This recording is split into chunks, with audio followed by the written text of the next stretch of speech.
O Ministério Público do Estado do Rio de Janeiro obteve decisão liminar determinando que as atividades pedagógicas desenvolvidas à distância não sejam obrigatórias para os alunos da rede educacional de ensino do município de São João de Meriti.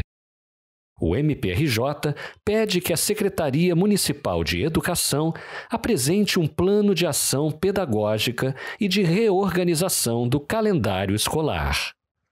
Quando da suspensão das aulas, em razão das medidas de combate à pandemia do Covid-19, o Ministério Público, por meio da Promotoria de Justiça de Tutela Coletiva de Proteção à Educação do Núcleo de Duque de Caxias, instaurou um procedimento administrativo para acompanhar as medidas adotadas e a serem adotadas pela gestão municipal de São João de Meriti no que diz respeito à saúde de alunos e professores e profissionais de educação do município, bem como de cumprimento do calendário de 2020. Ao longo da instrução desse procedimento administrativo, verificou-se que o município não estava adotando de maneira adequada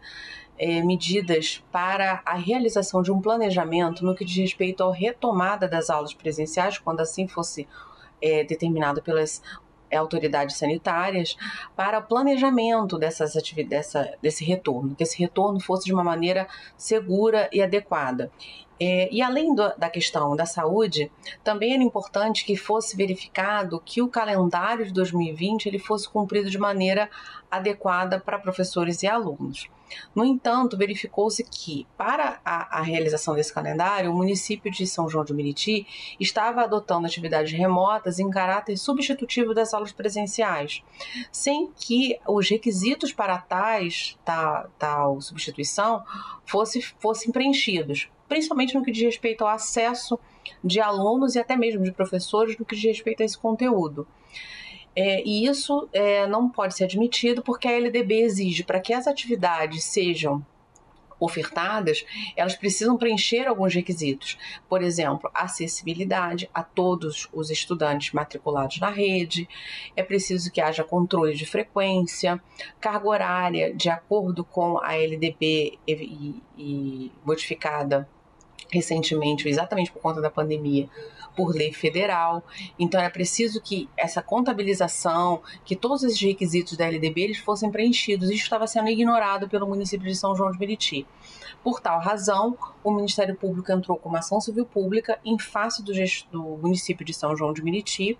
visando que fosse determinado pelo juízo a realização de um planejamento para a retomada segura e adequada das aulas presenciais, no que diz respeito à saúde dos estudantes e também na questão pedagógica, e também, num segundo pedido, para que as atividades oferecidas remotamente, elas fossem consideradas como de caráter complementar, ou seja, que elas servissem para que o aluno mantivesse seu vínculo com o professor e com a escola, para que essas atividades fossem até de orientação no que diz respeito a questões sanitárias, para que elas evitassem evasão escolar, para que mantivesse o ritmo de estudo dos alunos e que não tivessem esse caráter substitutivo exatamente porque elas não preenchiam os requisitos da LDB e principalmente a questão do acesso. São João de Meriti é um município pobre que a maioria dos seus alunos matriculados na rede municipal de ensino estão em situação de vulnerabilidade, sofrendo muito com a questão da pandemia do Covid-19 e que não poderiam ser cobrados tal qual se estivessem em sala de aula. Felizmente, o juízo compreendeu as argumentações do Ministério Público e a documentação comprobatória juntada à petição inicial e deferiu, como eu disse, a tutela de urgência. O procedimento agora é a de intimação dos gestores municipais do município de São João de Meriti e o cumprimento dessa medida de tutela de urgência, que nós esperamos que seja cumprida e que seja feito o planejamento e as atividades remotas elas sejam consideradas como de caráter complementar e que quando do retorno das aulas presenciais seja adequado o calendário de 2020, provavelmente adentrando ao ano civil de 2021, mas de uma forma igualitária para todos os alunos, garantido o acesso, o controle de frequência, o currículo necessário, sem prejudicar nenhum aluno.